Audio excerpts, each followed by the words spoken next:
Hello, good evening. क्या हाल चाल है आप सभी के? Good evening, good evening. कैसे हैं आप लोग सभी? 2-3 दिन बाद आज हमारी क्लास हो रही है। हाँ भाई, आज कुछ डिफरेंट स्टार्टिंग रही है ना। आपको आज विनर्स के बारे में, मेरे बारे में थोड़ा बहुत कुछ जानने को मिला होगा। तो कैसे हैं आप लोग सभी? हाँ जी, धन्यवाद। Okay. Good evening, good evening. हाँ जी, मैं भी एकदम बढ़िया हूँ। अच्छा। हाँ भाई, बहुत दिनों बाद आज मुलाकात हो रही है ना। ठीक है, कोई नहीं, कवर कर लेंगे सारा, है ना। ओके भाई। आज हमारे कुछ क्वेश्चंस बचे हुए थे, है ना। 2 से 3 क्वेश्चन आपको याद होगा। हमने लास्ट क्लास में जो है क्यूब और क्यूबॉइड, दो चीजें जिसको बोलते हैं हिंदी में घन और घनाभ, ये दो चीजें हमने पढ़ी थी, आपको ये याद होगा। आज हम कुछ 2-4 क्वेश्चंस बस करने को बचे हैं। इसके बाद आज हम स्टार्ट करेंगे गोला, बेलन और शंकु, है ना। इनके आपको फॉर्मूले बताएंगे। स्फीयर हो गया, कोण हो गया और सिलेंडर हो गया।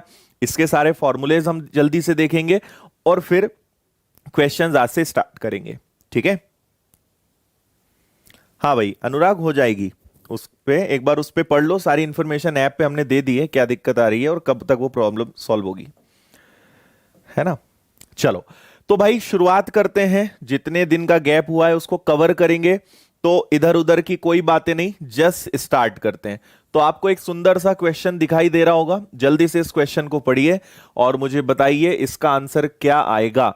वैसे यहां पे एक गेंद, गेंद मतलब क्या होता है? गेंद मतलब होता है बॉल, बॉल मतलब होता है स्फीयर, है ना।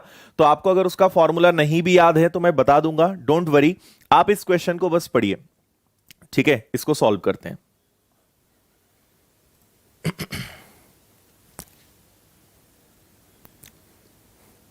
ठीक है।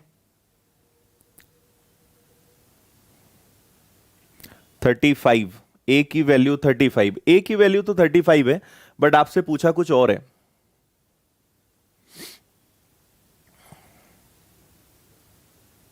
अच्छा जी, ओके। चलो देखो, मैं आपको बताता हूं। आपसे बोला है किसी घनाकार कमरे में रखी जाने वाली सबसे लंबी छड़ की लंबाई, है ना। घनाकार, घन मतलब आप जानते हैं, घन मतलब क्या होता है? क्यूब। तो आपको एक क्यूब दिया हुआ है, ठीक है। इसके अंदर सबसे लंबी रखे जाने वाली वस्तु को बोलते हैं डायगोनल, मतलब विकर्ण। और विकर्ण का फॉर्मूला क्या होता है? विकर्ण का आपका फॉर्मूला होता है √3a। ठीक है। आपको विकर्ण यहां पे दिया हुआ है और अब इस कमरे के अंदर कितने बड़ी से बड़ी आकार की गेंद रखी जा सकती है, उस गेंद का आपको पृष्ठ क्षेत्रफल मतलब सरफेस एरिया आपको बताना है ना, कर्व सरफेस एरिया बताना है, जिसका फॉर्मूला होता है 4πr²। नहीं पढ़ाया है पर क्योंकि ये क्वेश्चन इससे जुड़ा हुआ था तो हम पढ़ रहे हैं, बाकी आपको वो भी आगे बता देंगे। ठीक है। तो आपको डायमीटर यहां पे दिया हुआ है, मतलब विकर्ण दिया है 35√3, और ये अपने आप में √3a के बराबर है, ये आपका कैंसिल होगा। तो आपको यहां पे एक बात पता चल गई, और वो क्या? कि जो घन है, जो क्यूब है, उसकी भुजा की लंबाई कितनी है? इसकी भुजा की लंबाई आपको दिख रही है कि यहां से यहां तक ये कितनी होगी? 35 होगी। अब आपको यहां पे थोड़ा सा ये सोचना है। अब हम इसको 2D में ले लेते हैं। घन की हर भुजा वर्गाकार होती है ना। क्यूब की ऑल साइड जो है वो क्या होती है? वो इस स्क्वायर होती है, वर्गाकार होती है। अगर आपको इसके अंदर एक बॉल रखनी है तो वो बॉल जो है, अगर यहां से यहां तक की लंबाई 35 है तो ये भी 35 होगा, मतलब इसका जो व्यास है वो 35 होगा। तो इसकी त्रिज्या कितनी होगी? इसकी रेडियस होगी 35/2, है ना। तो इस क्यूब के अंदर जो आप बड़ी से बड़ी बॉल को रख सकते हो वो क्या होगी, उसकी त्रिज्या होगी 35/2 और आपको बताना है उस बॉल का पृष्ठ क्षेत्रफल, जो मैंने आपको अभी नहीं पढ़ाया है, आज हम पढ़ने वाले हैं। बाकी बहुत आसान होता है। कर्व सरफेस जो होता है, सॉरी टोटल सरफेस जो होता है वो होता है 4πr² किसी भी स्फीयर का, गोले का संपूर्ण पृष्ठ का क्षेत्रफल बोल दो, टोटल सरफेस एरिया हम कह दें, तो वो क्या होता है 4πr²। तो आपको सिंपल क्या करना है, 4 पाई का मान क्या हो जाएगा, आपके पाई का मान हो जाएगा, या चलो पहले मैं फॉर्मूला लिख देता हूं, 4πr², ये हम निकाल रहे हैं बेसिकली। तो ये हो गया आपका 4 पाई मतलब हो गया 22/7 और r² मतलब क्या हो जाएगा आपका 35/2 और अगेन 35/2। अब आपको इसको बस सॉल्व करना है। तो इसको अगर आपने सॉल्व किया तो 2 और 2 से ये कैंसिल हो जाएगा, 7 से आप इसको कैंसिल कर दोगे, ये बन जाएगा आपका 110 इंटू 35, ठीक है। और 11 का मल्टीप्लाई करना बड़ा आसान होता है, 5 + 3 8, 3 आगे रख दोगे, 3850 आपका आंसर आएगा, 3850 आंसर बी इस क्वेश्चन का बिल्कुल सही है, जो बहुत सारे बच्चों ने पहले ही आंसर दे चुके हैं। ओके है, बता दो भाई जल्दी से, है ना। आपने इस क्यूब की भुजा की लंबाई पता करी और वो आपने निकाला विकर्ण, ये क्या है, डायगोनल मतलब क्या होता है, विकर्ण। विकर्ण का फॉर्मूला होता है √3 है। तो आपको a की वैल्यू पता चल गई कि a की वैल्यू कितनी है 35। अगर a की वैल्यू 35 है तो अंदर जो बॉल रख सकते हैं उसका व्यास जो डायमीटर होगा वो 35 होगा, मतलब रेडियस कितनी होगी 35/2। तो आपको संपूर्ण पृष्ठ का क्षेत्रफल निकालना था, जिसका आंसर फॉर्मूला क्या होता है 4πr², उसमें वैल्यू रखी, आपका आंसर आ गया। बताओ क्लियर है। अच्छा, होमवर्क क्वेश्चन कौन से नंबर का था भाई, मैंने डायरेक्ट 63 से स्टार्ट किया, इसके पहले के क्वेश्चंस इस स्लाइड में है नहीं, कल बता दूंगा मैं कौन सा नंबर का था, वो मुझे बता दो। ओके है, चलिए नेक्स्ट देखते हैं। ये रहा आपका अगला क्वेश्चन, इसको पढ़िए जल्दी से।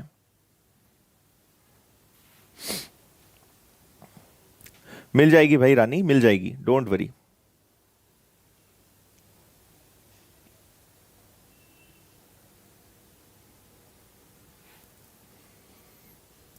रेडियस पूरा क्यों नहीं निकाला, मतलब अश्विन समझा नहीं मैं तुम्हारी बात।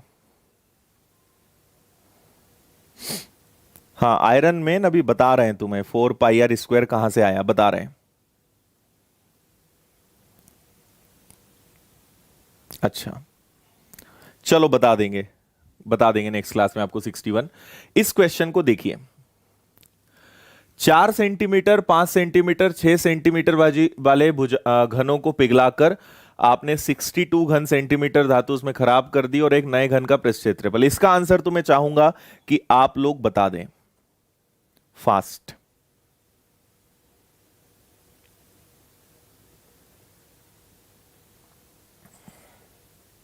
हाँ, राज सिंह क्या नहीं चल रहा है तुम्हारा, ये तो लिखो। Okay okay okay,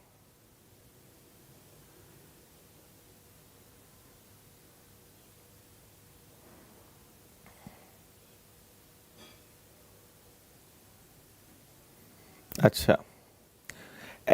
Raj Singh तुम ऐप ओपन करना विनर्स की और उसके नोटिफिकेशन में देखना, कुछ चीजें वहां लिखी हुई होंगी, उसको पढ़ना, समझ जाओगे तुम, ठीक है। देखिए, आपसे कहा है 4 सेंटीमीटर 3 घन है। मैंने आपसे कहा था कि जब भी आपको चीजों को पिघलाना हो, इसको मैं 2D में बना रहा हूं, ये एक घन है, एक उससे थोड़ा सा बड़ा है, एक उससे और बड़ा है, तीनों को पिघला के आप एक बड़ा सा घन बनाओगे, एक बड़ा सा क्यूब बनाओगे। इनको बनाने में कुछ धातु जो है वेस्ट हो जाती है, तो ठीक है वो हम बाद में देखेंगे। यहां वॉल्यूम का फॉर्मूला लेंगे तो इसका वॉल्यूम होगा A1 क्यूब, ये होगा आपका A2 क्यूब और ये होगा आपका A3 क्यूब। तो इसकी भुजा कितनी है 4 का क्यूब, इसकी भुजा कितनी है 5 का क्यूब, इसकी भुजा कितनी है 6 का क्यूब। इसको आप सॉल्व करोगे आप, तो इसको अगर आपने सॉल्व किया तो ये आ जाएगा आपका 64, ये आएगा आपका 125, ये आएगा आपका 216। इन तीनों से ये नहीं बना है क्योंकि 62 घन सेंटीमीटर धातु खराब हुई है। तो पहले आप इन्हें प्लस करो, इन्हें जब आप प्लस करोगे तो 6 5 11 और 4 15 का 5 कैरी 1, है ना। 6 2 8 9 और 1 10 का 0, अगेन कैरी 1, 2 3 और 1 4, 405। इतनी धातु हमारे पास है, लेकिन इसमें से 62 वेस्ट हो गई, खराब हो गई। मतलब जो नया क्यूब बनेगा वो कितने का बनेगा, तो यहां 3 आ जाएगा और यहां 34 आ जाएगा। इतने घन सेंटीमीटर का जो नया घन बनेगा वो, मतलब ये वाला। ठीक है, तो ये जो बड़ा वाला बनेगा, इसके आयतन का फॉर्मूला क्या होगा, ए क्यूब, जो आपको 343 से मिलकर बनाना है। थोड़ा सा इसको इधर ले लेते हैं। सो ए क्यूब इज इक्वल टू 343। तो ए की वैल्यू कितनी आएगी, 7। 343 किसका क्यूब होता है, 7 का। अभी ये जो बड़ा वाला घन आया है, इसकी भुजा की लंबाई आई है 7, लेकिन पूछा क्या है, नए घन का पृष्ठ क्षेत्रफल बताइए, है ना। आपको बताना है होल सरफेस एरिया। ठीक है, इंग्लिश में पढ़ लिया करो। पृष्ठ क्षेत्रफल मतलब संपूर्ण पृष्ठ का क्षेत्रफल बताना है, जो होता है 6a²। तो ये हो गया आपका 6, a का स्क्वायर मतलब 7 इंटू 7, आप इसको कर दोगे 49, और अब आप इसको हल करोगे तो ये आ जाएगा 54 का 4, कैरी 5, और ये 294 स्क्वायर सेंटीमीटर। ये आपका आंसर आना चाहिए। बताइए, दिख रहा है क्या ऑप्शन में, 294। ऑप्शन ए इसका बिल्कुल सही आंसर होगा। ओके, वेरी गुड भाई। कुछ लोग तो 343 आया था तो उसी को आंसर बोलना शुरू कर दिया, मतलब क्या लिखा है, क्या पूछा है, कोई मतलब नहीं। यहां 343 दिखा, ऑप्शन में 343 दिखा, सर यही आंसर होना चाहिए। तो ऐसा जल्दी नहीं करा करो, क्वेश्चन को पहले पढ़ा करो कि लिखा क्या है, पूछा क्या है, ला क्या रहे हो, ये चीजों को भी ध्यान देना है। ठीक है, ओके भाई, ठीक है, थैंक यू शुभ। ठीक है, आपने क्या करा, इनका कुल आयतन निकाला, टोटल आपने वॉल्यूम निकाला, कुल आयतन निकाला। इतना खराब हो गया तो उसको आपने घटाया, मतलब जो घन बनेगा वो इससे बनेगा। ए क्यूब, इस घन की भुजा कितनी है, 7, और आपको संपूर्ण पृष्ठ का क्षेत्रफल निकालना था, तो आपने बस फॉर्मूला लगाया, कुछ भी यहां पे अलग नहीं था। चलिए नेक्स्ट, इसको अच्छे से पढ़िए। सारे क्वेश्चंस एकदम सॉलिड सिलेक्टेड हैं, और आपको हर क्वेश्चन में कुछ ना कुछ नया सीखने को मिलेगा। अगर रेगुलर रहोगे, अच्छे से पढ़ोगे, तो कुछ ना कुछ सीखकर हर दिन जाओगे।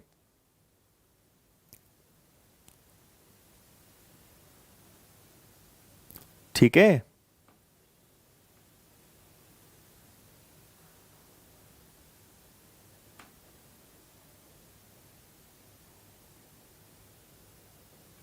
हाँ भाई, गौतम डाल देंगे।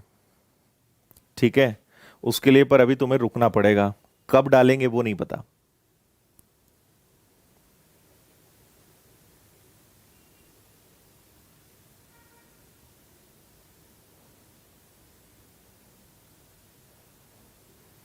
चल जाएगा राज सिंह, किसी भी मोबाइल में चल जाएगा। अच्छा, चलो देखें। आपसे बोला है 48 मीटर लंबी 31.5 मीटर चौड़ी भूमि के निचले स्तर को 6.5 डेसीमीटर ऊंचा उठाया गया। इसके लिए मिट्टी को भूमि के पार्श्व में खोदे गए 27 मीटर लंबे 18.2 मीटर चौड़े घनावाकार गड्ढे से निकाला जाता है। गड्ढे की गहराई कितनी होगी? ओके, देखो, आप इसको पहले थोड़ा सा समझो कि यहां पे हो क्या रहा है। आपने सिंपल एक जमीन बना दी, यहां पे आपने एक मिट्टी का ढेर सिस्टमेटिक जमाया, है ना। इस मिट्टी के ढेर की लंबाई होगी, चौड़ाई होगी और ऊंचाई होगी, मतलब इसका जो वॉल्यूम होगा। पास में ही आपने गड्ढा खोदा था, उस गड्ढे से जितनी मिट्टी थी वो आपने निकाली, इससे पूरी मिट्टी निकालकर आपने उसको यहां पे जमाया, है ना। तो जितनी मिट्टी गड्ढे को खोद के निकाली, उतनी मिट्टी से ही इधर आपने मिट्टी का ढेर लगाया। ये मिट्टी भी वही है, मतलब क्या होगा, दोनों का आयतन बराबर होगा, क्योंकि इसको भी आपने लंबाई चौड़ाई ऊंचाई में जमाया, मतलब इधर भी घनाभ के आयतन का सूत्र लगेगा।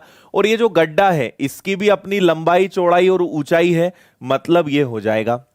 तो आपने इधर जो ढेर जमाया, इसका आयतन मतलब लंबाई गुणा चौड़ाई गुणा ऊंचाई, और इसका आयतन भी क्या होगा, लंबाई गुणा चौड़ाई गुणा ऊंचाई। मैं लिख LBH रहा हूं, पर इसकी लंबाई चौड़ाई ऊंचाई अलग है, इसकी अलग है।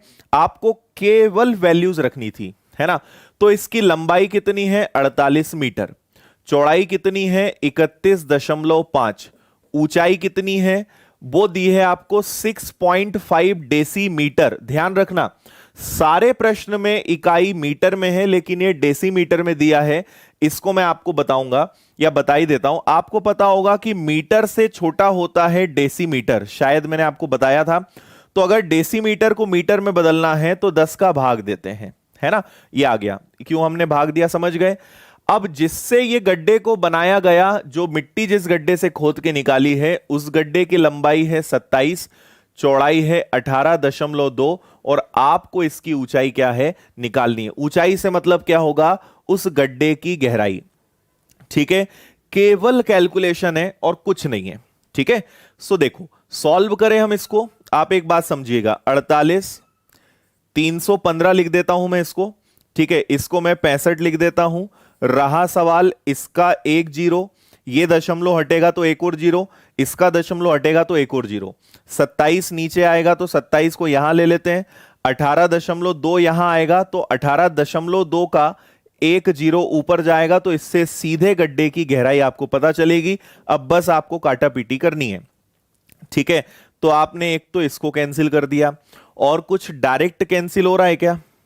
ठीक है, ये 4 बार आता है क्या, 48 के पहाड़े में 96, है ना, नहीं आएगा। ये 192 होता है, ये तो 182 है, ये नहीं हो सकता। तो आप एक काम करो, 13 से कैंसिल करके देखें। 13 से कैंसिल होगा 5 बार, 13 पंजे 65, और 13 से इसको कैंसिल करोगे एक बार, बचेगा 5 और 2, 13 इंटू 4 52, 14 बार हो गया। और क्या हो सकता है, फिर आप कर सकते हो, तो इसको अगर आप कैंसिल करने जाओगे तो 9 से ये कैंसिल होगा 3 बार, और 9 से ये कैंसिल हो सकता है। तो 9 से ये कैंसिल हुआ, 9 तिया 27, और 9 इंटू 5 45, ये भी ठीक है। और क्या कर सकते हो, इसके अलावा आप कर सकते हो 7 से। 7 से ये हो जाएगा 2 बार, और 7 से ये हो जाएगा आपका 5 बार। ठीक, और क्या कर सकते हो, 3 दूनी 6, है ना, तो 6 से ये कैंसिल हो जाएगा आपका 8 बार। 8 पंजे 40, 40 का 5 गुना 200, और 200 में नीचे आप 100 का भाग दोगे तो कट पिट के आपको निकलेगा 2 मीटर। यह आपका आंसर है, एकदम सही वाला बी। तो जिस गड्ढे को खोदकर मिट्टी निकाली गई है, उस गड्ढे की जो गहराई है वो कितनी है, 2 मीटर है। गुड, बताइए समझ में आया सभी को।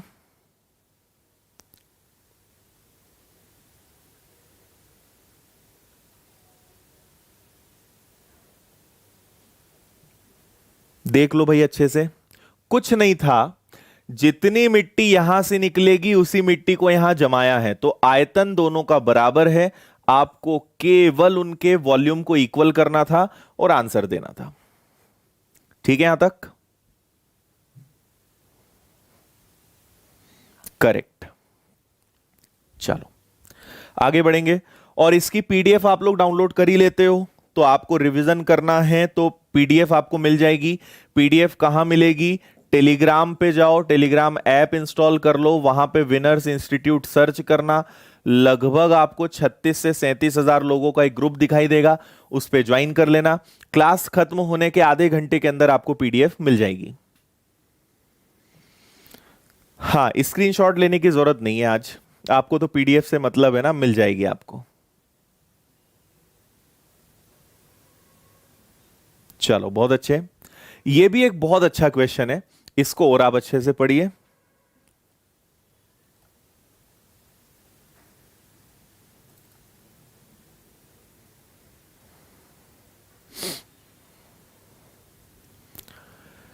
एक आयताकार खेत जिसकी लंबाई, देखो बहुत शानदार क्वेश्चन है, और ये मेंस लेवल का क्वेश्चन है। ठीक है, हालांकि पहली बार पढ़ोगे तो आपको कैलकुलेटिव लगेगा, नेक्स्ट टाइम से आप इसको बहुत आसानी से उड़ा दोगे, बहुत अच्छे से कर लोगे। तो आप अच्छे से बस पढ़ लीजिए, मैं जब बताऊं तो आप क्वेश्चन की तरफ मत देखना।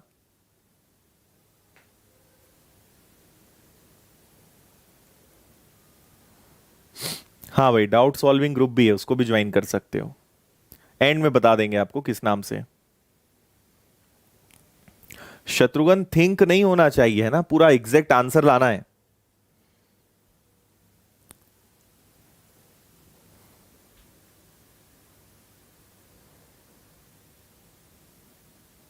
हाँ, नोट्स मिल जाएंगे आपको रानी।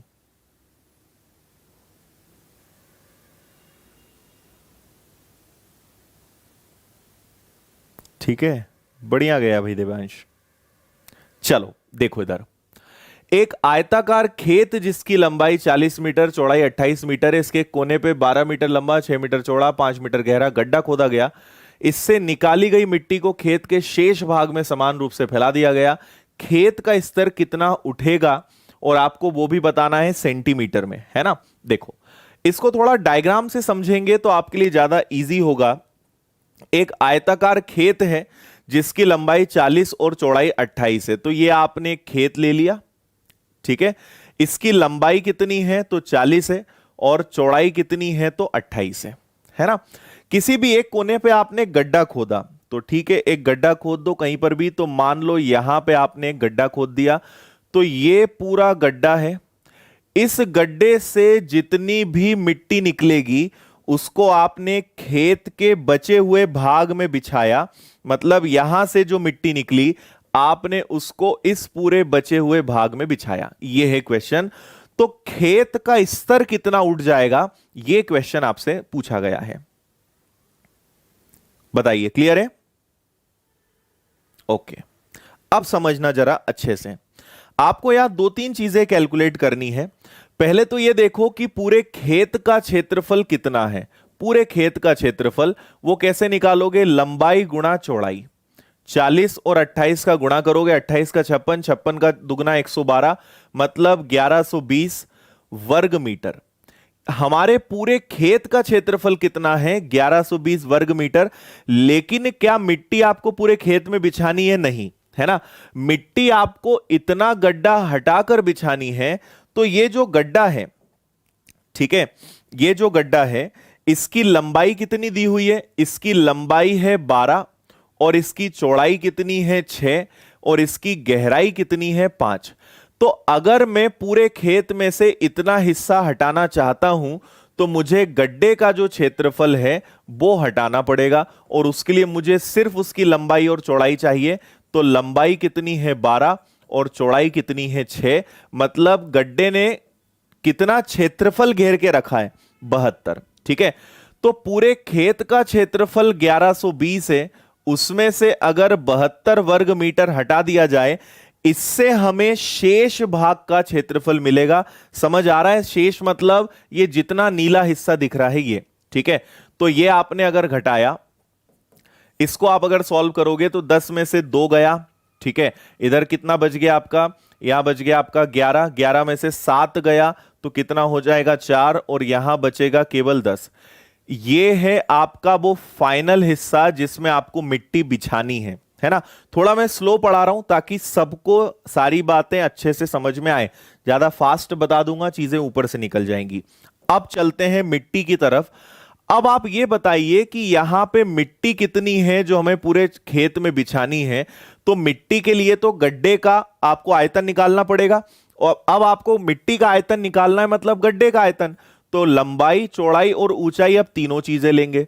लंबाई कितनी है 12, चौड़ाई कितनी है 6, और ऊंचाई कितनी है 5, गुणा कर दिया तो 720 घन मीटर हमें यहां कहा गया है कि ये उस गड्ढे का आयतन है, मतलब इतनी मिट्टी वहां से निकलेगी।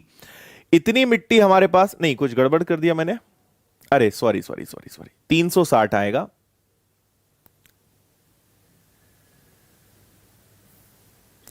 ये आपका 360 घन मीटर आएगा, है ना, ये है। अब आते हैं आखिरी स्टेज पे। हमें यह हमेशा ध्यान रखना है कि कितनी मिट्टी हमारे पास है और कितने क्षेत्र में उसको बिछाना है, यह हमेशा नीचे आएगा। तो मिट्टी कितनी है आपके पास? आपके पास प्रश्न में मिट्टी है 360 और इसको बिछाना है 1048 में, ठीक है। जब आप इसको सॉल्व करेंगे तो आंसर 0.3425 मीटर आएगा। लेकिन आपसे पूछा है सेंटीमीटर में बताओ, तो आपको इसको 100 से भाग देना पड़ेगा। इसलिए आपका जो फाइनल आंसर आएगा वो क्या क्या आएगा, 34.25 सेंटीमीटर। ये आपका फाइनल वाला आंसर होगा। इसलिए इसका करेक्ट आंसर क्या होगा, बी। ठीक है, हमेशा याद रखिए जो भी चीज आपको बिछानी है या फैलाना है, मिट्टी आपको फैलाना है, तो वो हमेशा ऊपर आएगा। आपकी इच्छा करेगी कि 1048 ऊपर रखकर 360 का भाग देना चाहिए, पर हमें इच्छा पे नहीं जाना है। हमें यह देखना है कि लॉजिक क्या है भाई, कितनी मिट्टी आपके पास है और कितने क्षेत्र में बिछानी है। तो मिट्टी हमेशा ऊपर रखना और कितने क्षेत्र में बिछानी वो हमेशा नीचे रखना, आपका आंसर आएगा। ठीक है, हाँ भाई, रोज 7 बजे क्लास होती है। बताइए,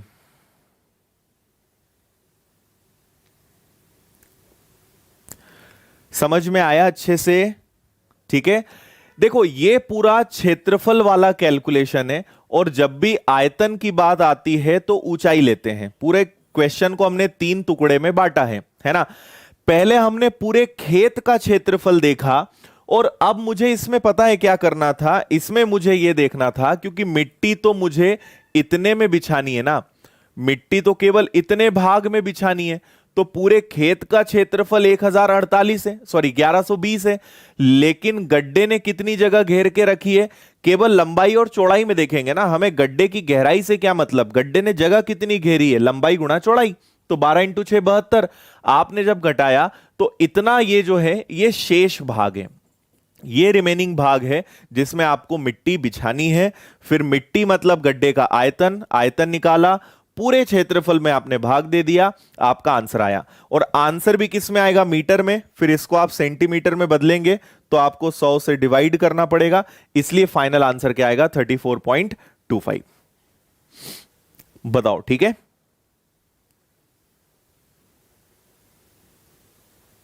ठीक है, अरे 1 मीटर में 100 सेंटीमीटर होते हैं ना, इतना तो पता होना चाहिए। ये तो चौथी क्लास का बच्चा बता देता है आजकल।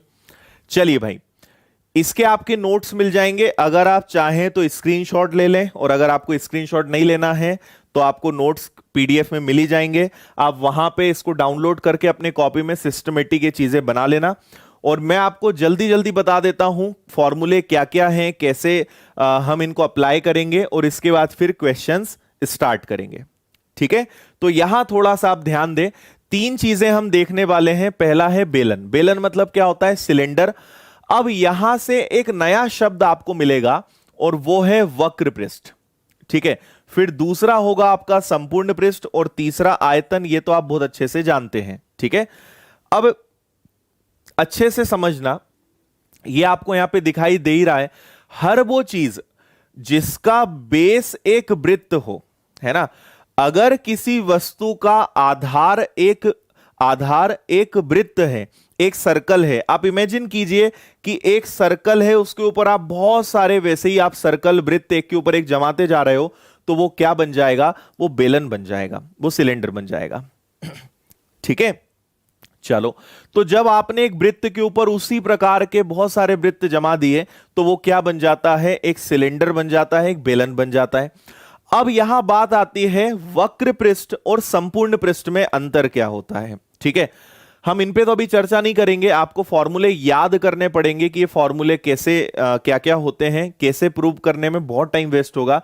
हमारी क्लास वैसे ही थोड़ी पीछे चल रही है और अब चैप्टर को खत्म करना है, तो इसलिए इन चीजों में ज्यादा हम नहीं जाएंगे। फिर कभी आपको समझा देंगे फॉर्मूले कैसे बने, फिलहाल आप याद रखिए। ठीक है, वक्र पृष्ठ का मतलब होता है अगर हम दोनों आधार छोड़ दें, है ना, अगर आप इन दोनों आधार को छोड़ दें तो जितना हिस्सा बचा, जितना कर्व पार्ट है ऊपर से नीचे तक का, यह कहलाएगा आपका क्या, यह कहलाएगा आपका वक्र पृष्ठ। ठीक है, अगर आपने इन दोनों आधार को भी शामिल कर लिया तो वो बन जाता है आपका क्या, संपूर्ण पृष्ठ, मतलब टोटल सरफेस एरिया। इतनी बात समझ में आई। और आयतन मतलब मैं आपको पहले ही बता चुका हूं कि इस बेलन के अंदर कितनी वस्तु समा सकती है, इसकी क्षमता कितनी है, ये सब क्या कहलाएगा, ये कहलाएगा उसका वॉल्यूम, मतलब उसका आयतन। तीनों बातें समझ में आई? ठीक है। अब मैं आपको यहां पे कुछ एग्जाम्पल बताता हूं जो याद रखिएगा, इसमें बच्चे कंफ्यूज होते हैं। सबसे पहला है सिक्का। कई लोग इसमें कंफ्यूज हो जाते हैं कि सिक्का क्या होता है। तो क्वाइन, सिक्का, बेलन ही होता है ना। हर वो चीज जिसका आधार वृत्ताकार है और उसकी थोड़ी सी भी हाइट है या उसकी मोटाई है, वो क्या होगी, बेलन होगी। सिक्के के बाद दूसरा एग्जाम्पल हो सकता है तार। इसमें बहुत कंफ्यूज होते हैं। देखो एग्जाम्पल तो मैं आपको 100 गिना दूं, पर हम उन एग्जाम्पल्स की बात कर रहे हैं जो एग्जाम में आते हैं, जो और जिसमें आप कंफ्यूज हो जाते हो। तो तार मतलब याद रखिएगा वायर। भाई तार भी तो ऐसे ही होता है ना, वो ऐसे खड़े नहीं होता है, पर होता तो इसी प्रकार का है, गोल होता है, बहुत पतला होता है, गोल होता है और उसकी एक हाइट है, एक लंबाई है। तो तार भी क्या होगा, आपका बेलन होगा। ये दोनों बातें आप ध्यान रखिएगा, इसमें कई बच्चे धोखा खा जाते हैं। ठीक है, चलो इतना समझ में आ गया, तो ये आप ध्यान रखें। बाकी जैसे जैसे अभी हम क्वेश्चंस करेंगे आपको चीजें समझ में आ जाएंगी। ठीक है। दूसरा यहां पर आप इसको अच्छे से देखिए, खोखला बेलन। ठीक है, हॉलो सिलेंडर जिसको हम बोलेंगे, खोखला बेलन, जिसका अंदर का जो पूरा भाग है वो कैसा होता है, खोखला होता है। इसको समझाने के लिए सबसे बेस्ट एग्जाम्पल है, आपने जो हमारे ब्रिज होते हैं, पुल होते हैं, है ना, नदी नाले पे जो छोटे मोटे पुल बने होते हैं, तो सीमेंट के आपने बड़े बड़े जो वो देखे होंगे रोल्स, मतलब बड़े बड़े जो पाइप देखे होंगे, वो सबसे बेस्ट एग्जाम्पल है खोखला बेलन का। ठीक है, क्योंकि उसमें अब ये आप इसको थोड़ा सा इमेजिन करिए, अगर मैं इसको इस तरीके से कर दूंगा तो ये एक सीमेंट का पाइप ही तो बन जाएगा, खोखला होगा। अब यहां होता कुछ नहीं है, दो त्रिज्याएं हो जाती है ना। एक ये वाला आपका सर्कल हो जाता है और एक आपका बाहर वाला सर्कल हो जाता है, और ये जो बचा हुआ भाग बीच का देख रहे हो ये पूरा खाली होता है। ठीक है, तो इसकी जो त्रिज्या होगी उसको R1 नाम दिया जाता है, और जो बड़े वाले की त्रिज्या है उसको क्या नाम दिया जाता है, R2। हाइट दोनों की कॉमन होगी, तो इसके वक्र पृष्ठ का क्षेत्रफल क्या होगा, 2 पाई R1 प्लस R2। संपूर्ण पृष्ठ में क्या होगा, ऊपर और नीचे दोनों के बेस जुड़ जाएंगे। और वॉल्यूम क्या होगा, वॉल्यूम आप ऐसे याद रखो यहां पर कि अगर हम पूरे इस सिलेंडर का टोटल वॉल्यूम निकाल के अगर इतना घटा दें तो ऑब्वियसली ये वाला पार्ट है ये आपको मिल जाएगा। आप याद करिए, ऐसे क्वेश्चन आप पहली दूसरी क्लास से जो हमने मेंसुरेशन पढ़ा उसमें हमने करा, एक पार्क का जब हम क्षेत्रफल निकालते थे तो ऐसे ही करते थे ना, याद करो। अगर मैं आपसे बोलूंगा कि मुझे इस भाग का क्षेत्रफल बताइए, तो आप कैसे निकालते थे, पूरे का आयतन निकालकर, पूरे का क्षेत्रफल निकाल के इसका घटा देते थे तो अपने आप उसका मिल जाता था। वही बात यहां है, टोटल बेलन का निकाल के इसका हम हटा देंगे तो अपने आप जो बचा हुआ पार्ट है वो हमें मिल जाएगा। तो ये आपका उदाहरण होता है खोखले बेलन का। क्लियर है?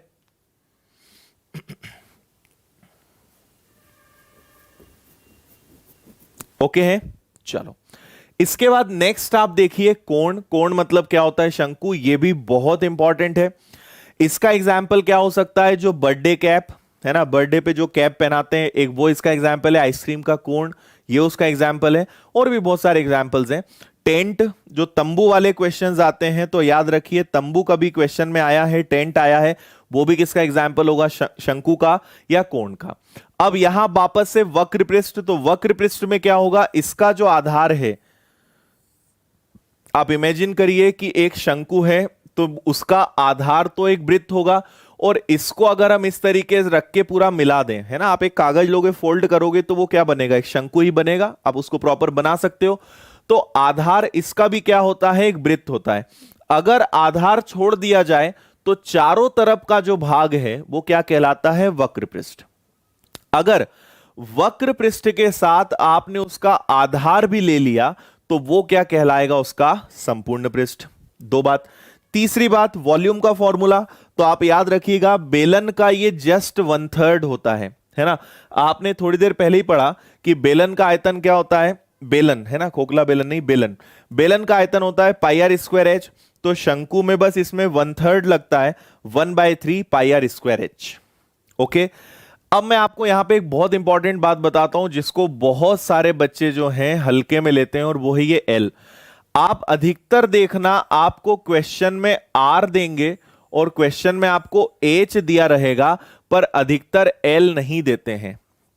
ठीक है, एल को इंग्लिश में कहा जाता है, या पहले हिंदी में लिख दें इसको, तो हिंदी में इसको बोलेंगे तिर्यक ऊंचाई। ठीक है, इस शंकु की एक्चुअल में हाइट ये है, पर ये कौन सी ऊंचाई है, ये है तिर्यक ऊंचाई, और इंग्लिश में इसे कहा जाता है स्लांट हाइट, है ना। ये ध्यान रखिए, और कभी भी आपको अगर ये निकालना है तो याद रखो, ये हमेशा क्या बनाएगा, ये एक राइट एंगल ट्राइंगल बनाएगा। हाइट, रेडियस और जो उसकी तिर्यक ऊंचाई है, इनके बीच में हमेशा समकोण त्रिभुज बनेगा। तो अगर कभी आपको एल निकालना है तो उसके लिए आपको क्या लगाना पड़ेगा, पाइथागोरस प्रमेय, है ना, पाइथागोरस थ्योरम का आपको यूज करना पड़ेगा, तब जाकर आप एल निकाल पाएंगे। और अधिकतर एल नहीं दिया जाता है ना। तो पाई आर एल केवल उसका कर्व पार्ट, बेस अगर जुड़ जाए तो पाई आर आर प्लस एल, कुछ नहीं है इसमें, आपने 2 पाई आर जो है, सॉरी पाई आर स्क्वायर आपने इसमें जोड़ा है और कुछ नहीं करा है, और ये हो गया इसका वॉल्यूम। क्लियर है इतनी बात, है ना। इसी का एक पार्ट और होता है, अगर मैं यहां से कट लगा दूं, यहां से अगर मैं इसको काट दूं, जैसे किसी भी शंकु को अगर काट दिया जाए, ये मैं आपको अलग से पढ़ाऊंगा इसलिए अभी नहीं बता रहा हूं, ये आपका एक कोण है। अगर मान लो मैंने यहां से इसमें कट लगा दिया, ठीक है, इस तरीके से मैंने कट लगा दिया, तो ये जो आकृति बनती है ना, इसको बोला जाता है फ्रस्टम। आगे पढ़ाऊंगा, अभी नहीं बता रहा हूं मैं आपको, केवल इतना बता देता हूं कि इसको क्या बोलते हैं, फ्रस्टम, और हिंदी में आपने सुना होगा इसी को बोलते हैं छिन्नक। ठीक है, अगर शंकु को काट दें तो वो बनता है फ्रस्टम या छिन्नक। आगे हम इसकी बात करेंगे। अगर आपको ये क्लियर है तो इसमें आपको बिल्कुल दिक्कत नहीं आएगी, आराम से बन जाएगा ये। ठीक है, आगे पढ़ेंगे इसको। इसके बाद नेक्स्ट है आपका गोला। गोला मतलब क्या होता है, स्फीयर, और ये आपको मैं बता दूं कि ये सॉलिड होता है। कई सारे बच्चे तो वृत्त और गोले में कंफ्यूज रहते हैं, बोलते हैं सर सर्कल जो है वृत्त भी ऐसे ही होता है, और आप बोल रहे हो गोला भी ऐसे ही होता है। तो सर्कल मतलब क्या है, ठीक है, केवल एक गोल आकृति है, लेकिन ये पूरा ठोस है। ठीक है, ये पूरा ठोस है। जो स्कूल में और फिजिकल एग्जाम्स में जो आप गोला फेंकते हो, ये वो वाला गोला है। ठीक है, और आपने सिंपल सा एक तार लिया और उसको मोड़ दिया, एक तार था आपने उसको मोड़ दिया, तो वो वृत्त है ना, वो गोला नहीं होगा। गोला पूरा क्या होता है, सॉलिड होता है, ये ध्यान रखना। ठीक है, अब इसमें वक्र पृष्ठ नहीं होता है। थोड़ी देर पहले याद करो, आपने क्वेश्चन में इस फॉर्मूले का यूज करा था जिसमें आपने 4 पाई आर स्क्वायर लगाया था। तो इसका टोटल जो वक्र पृष्ठ है, मैं आपसे बोलूंगा पूरे गोले पर मुझे पेंट करना है, तो यहां पे वक्र पृष्ठ मतलब टोटल सरफेस एरिया लगेगा, एक ही बात है, तो वो क्या होगा आपका 4 पाई आर स्क्वायर, और इसका आयतन क्या होता है 4/3 pi r cube, 4/3 pi r cube. हाँ जी, हाँ, बहुत सारे एग्जाम्पल हैं, फिर आप लोग तो बहुत जानकार हैं इन चीजों के।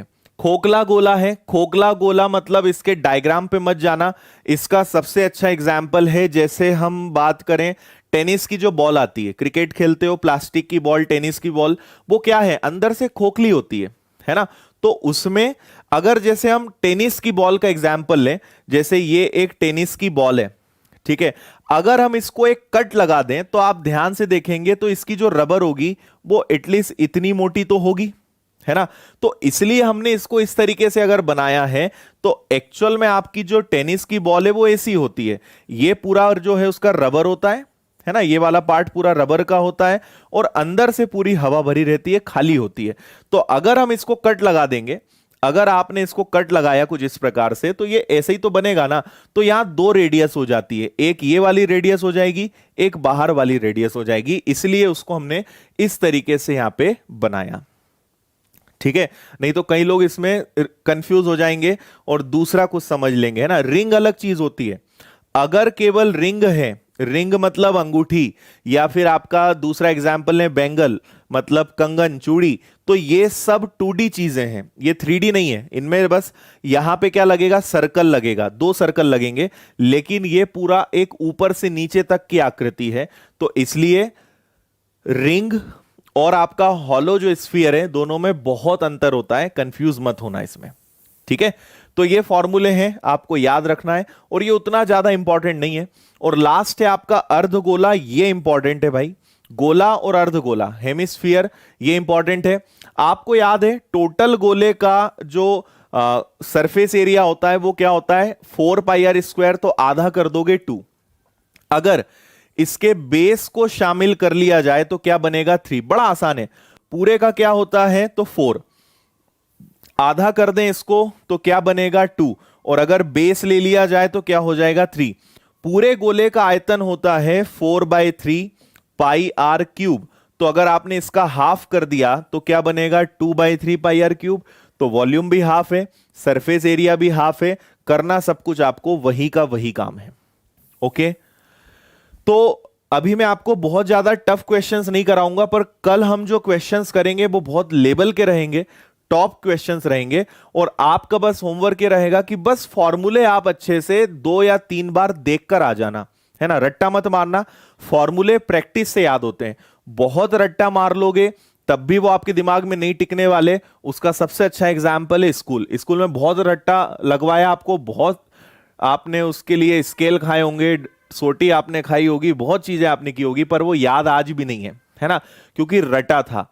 रटने से चीजें कभी ज्यादा दिन तक याद नहीं रहती, प्रैक्टिस करोगे तो चीजें अपने आप याद होगी। तो बार बार चीजों को देखा करो। फॉर्मूले हैं तो 2-3 बार आप बस देखना शुरू कर दो।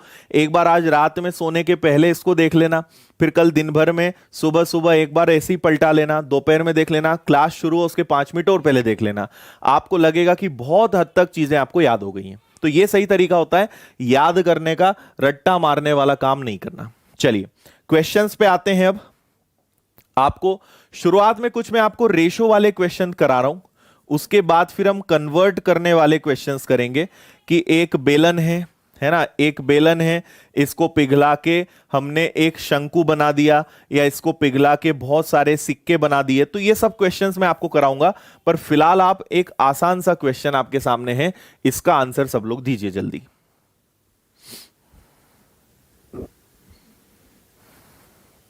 ठीक है, स्कूल के दिन याद आ गए होंगे कई लोगों को।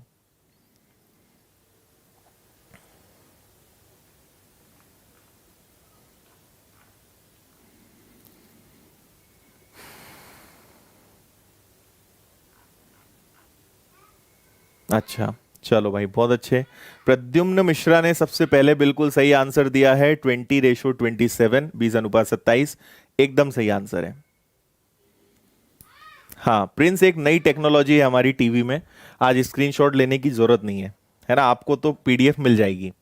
दो बेलन की त्रिज्याओं का अनुपात। मैं आपको एक छोटी सी बात ये बताना चाहता हूं कि कभी भी ऐसे क्वेश्चन आए, है ना, रेशो वाले, तो आपको जो चीजें रेशो में दी हुई है उसी को आप उसकी वैल्यू मान लेना वही है ना।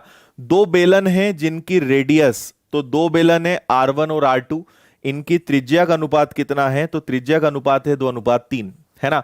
और उनकी ऊंचाई का अनुपात, तो उनकी हाइट मतलब उनकी ऊंचाई, जिसका रेशो कितना है वो है आपके पास 5:3।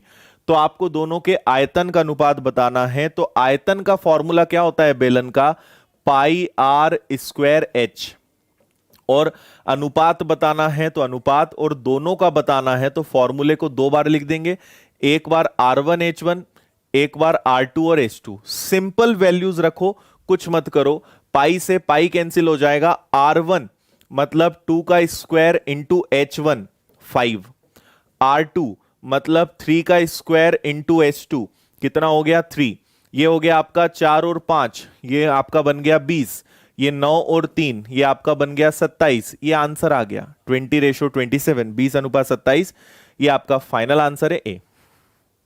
ठीक है, तो कभी भी ऐसे रेशो वाले क्वेश्चंस आते हैं, ऑलवेज रिमेंबर कि आपको उनको वैल्यू मानना है और सॉल्व करना है। आप मान लो कि त्रिज्या 2 है, इसकी 3 है, इसकी हाइट 5 है, इसकी 3 है, जस्ट वैल्यूज रख दो, खत्म, कुछ नहीं है।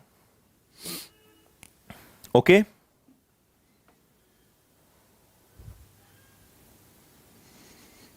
बिल्कुल सही।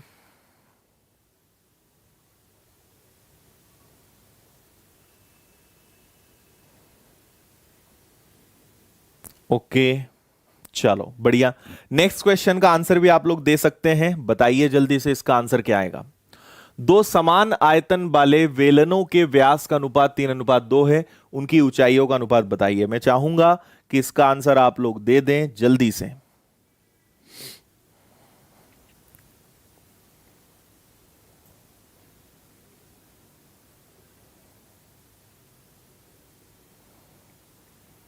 करिए जल्दी, फास्ट।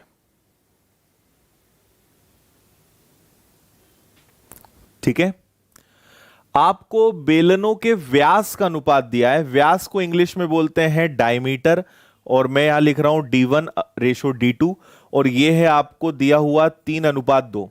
हमेशा याद रखना, जो अनुपात में अगर व्यास का अनुपात दिया है तो वही उनकी त्रिज्या मतलब रेडियस का रेशो होता है। यह हमेशा याद रखना। क्यों होता है? अगर आपको व्यास का अनुपात 3:2 दिया है तो आप बोलोगे सर अब दोनों का आधा कर देते हैं। दोनों का आधा करोगे तो 1.5 और 1 बनेगा, जरा कैंसिल करना, वही आएगा, या वैसे भी 2 से 2 कटेगा। इसलिए व्यास का अनुपात अगर दिया हुआ है तो वही उनकी त्रिज्या रेडियस का रेशो होता है। याद रखना, वही उनके पता है आपको उनके क्या बोलना चाहिए, परिधि, सरकमफेरेंस का रेशो भी वही होगा। याद रखिए, क्यों? क्योंकि आप एक तरफ लिखोगे 2πr1, एक तरफ लिखोगे 2πr2, तो ये कैंसिल हो जाएगा। तो जो व्यास का अनुपात वही त्रिज्या का अनुपात, वही उनकी परिधि का सरकमफेरेंस का रेशो होगा। ये ध्यान रखिएगा, है ना, अगर सर्कल आया है तो। फिलहाल ऊंचाई का अनुपात बताना है, आपसे बोला है दोनों का आयतन समान है और बेलन है, तो बेलन मतलब क्या हो जाएगा, πr²h R1H1 बराबर है πr²h R2H2 के। सॉल्व करोगे आप तो आपने पाई से पाई कैंसिल कर दिया। R1² मतलब 3 का स्क्वायर इंटू H1, R2² मतलब 2 का स्क्वायर इंटू H2, है ना। ये बनेगा आपका H1, H2 को इधर ले आओ, इधर बचेगा 4 और इधर हो जाएगा आपका 9, तो 4:9, 4:9, ये आपका आंसर आएगा ऑप्शन ए। ठीक है, एकदम इजी।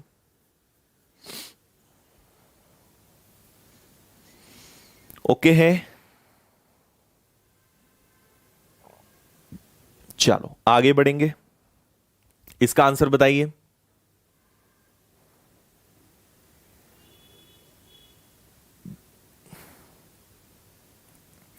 हाँ भाई बताता हूं मैं।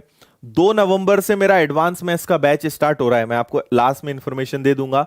अगर आप पूरा एडवांस मैथ्स एकदम बेसिक से पढ़ना चाहते हैं तो बहुत कम फीस में आप ज्वाइन कर सकते हैं। वैसे तो बहुत सारे बच्चों ने अभी जो हमने दशहरा ऑफर निकाला तो उसमें ज्वाइन किया है, बाकी फिर भी अगर आप चाहते हैं तो कर सकते हैं।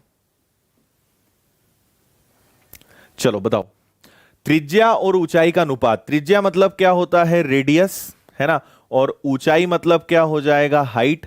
तो उसका रेशो है 4:3। और आपसे बोला है वक्र पृष्ठ और संपूर्ण पृष्ठ, curve surface and entire surface. तो कर्व सरफेस क्या होता है, πr_l, और एंटायर टोटल सरफेस क्या होता है, πr+l। अगर आप इसमें थोड़ा सा डेप्थ में जाओ तो πr कैंसिल हो जाएगा। सो अल्टीमेटली आपको l और r+l का बताना है। अब कई बच्चे जल्दी जल्दी में क्या करते हैं, इधर रखते हैं 3 और 4 और 3 7, वो तो ऑप्शन में है नहीं, नहीं तो आप आंसर दे देते। आपके पास एल तो है ही नहीं, है ना। मैंने कहा भी था कि शंकु के क्वेश्चंस में मैक्सिमम टाइम्स एल नहीं देते, है ना। एल मतलब आपका स्लांट हाइट, जिसको हिंदी में बोलते हैं तिर्यक ऊंचाई। तो ये आपको तो दिया ही नहीं है ना, आपको हाइट दी है जो कितनी है 3, रेडियस दी हुई है, रेडियस कितनी है 4, लेकिन आपको एल नहीं दिया हुआ है। अगर आपको ट्रिपलेट याद है तो आप देखकर बता दोगे कि 3 4 के साथ क्या आता है, 3 4 के साथ 5 आता है, मतलब यहां पे एल कितना आएगा, 5। नहीं पता तो ट्रिपलेट के बारे में मैं आपको बता चुका हूं, फिर भी नहीं पता तो फिर आप पाइथागोरस प्रमेय लगाओगे, 3 का वर्ग प्लस 4 का वर्ग 25, 25 किसका वर्ग होता है, 5 का। अब आप रख सकते हो, तो एल आएगा 5, r+l 5 और 4 9, आपका आंसर आएगा 5:9, ऑप्शन बी। ठीक है, चलो आगे बढ़े। नेक्स्ट बहुत इजी क्वेश्चन, जल्दी से करें आप इसको।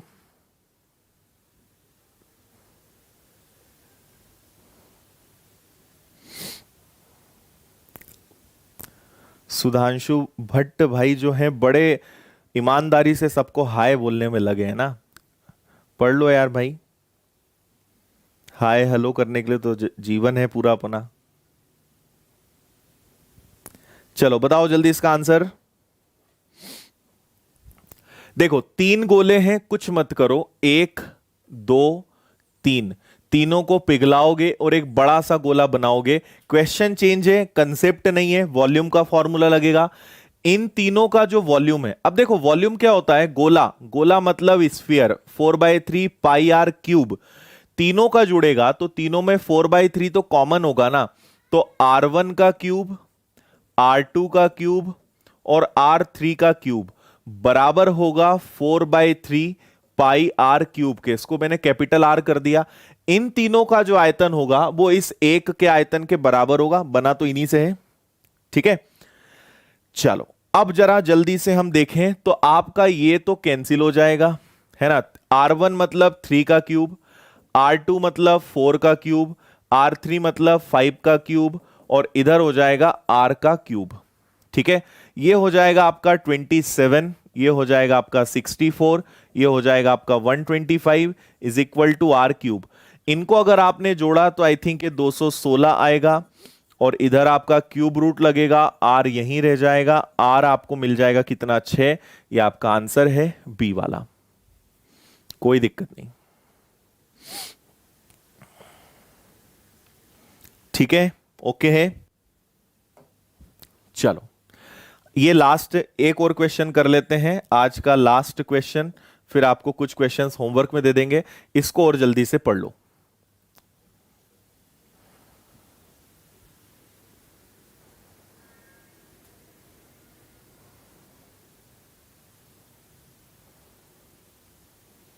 इजी है, इसको भी हम जल्दी से कर लेंगे। एक आपको कन्वर्ट, ऐसे क्वेश्चंस को मैं बोलता हूं कन्वर्ट करने वाला या मेल्ट करने वाले जो क्वेश्चंस होते हैं वो। आपके पास एक तांबे का गोला है, ठीक है, आपके पास एक गोला है और वो जो है, चलो ठीक है, आपके पास एक गोला है कुछ इस प्रकार का और आपने इसको पीट पीट कर एक तार बना दिया, इस प्रकार का आपने इसको एक तार बना दिया, ठीक है। तो मैंने आपको पहले भी एग्जाम्पल दिया था कि आपने उस गोले से ही तार बनाया है, मतलब वॉल्यूम तो सेम होगा, आयतन तो बराबर होगा। तो जितना आयतन इस गोले का है, ये पूरा ठोस है ना, पूरा सॉलिड है, तो जितना आयतन इसका है उतना ही इसका होगा। गोले का आयतन क्या होता है 4/3 पाई आर क्यूब, और तार, तार क्या होता है, बेलन होता है, सिलेंडर होता है, उसका फॉर्मूला क्या होता है पाई आर स्क्वायर एच, ठीक है। अब वैल्यूज रखेंगे हम, तो आपके पाई से पाई कैंसिल हो जाएगा, 4/3, गोले की त्रिज्या कितनी है वो है 3, तो 3 का घन इधर जाए, आर स्क्वायर, तार की त्रिज्या तो आपको पता नहीं है लेकिन इसकी हाइट, अच्छा सॉरी त्रिज्या पता है, हाइट मतलब लंबाई निकालना है। आपको बोला है 0.2 सेंटीमीटर व्यास है, व्यास अगर 0.2 है तो रेडियस उसका आधा मतलब 0.1 होगा, तो 0.1 का स्क्वायर और इनटू आप करोगे h जो कि आपको निकालना है ना। ये हो जाएगा 4 × 27 बटे में 3, और ये भाई साहब भी यहां आ जाएंगे 0.01 बराबर में आपके पास h हो जाएगा। इसको अगर आपने सॉल्व किया तो ये 9 का 4 × 36, दशमलव के बाद 2 अंक हैं तो 2 जीरो ऊपर। क्वेश्चन आपके पास सेंटीमीटर में है तो 3600 सेंटीमीटर आंसर आ जाएगा, लेकिन उन्होंने सेंटीमीटर में नहीं पूछा है, आपसे मीटर में पूछा है, तो ये तो आप बदल ही लोगे, आप तो बहुत समझदार हैं इन मामलों में। तुरंत आप 100 का भाग दोगे बिना पूछे कि कैसे हुआ और 36 मीटर आंसर दे दोगे, ठीक है भाई।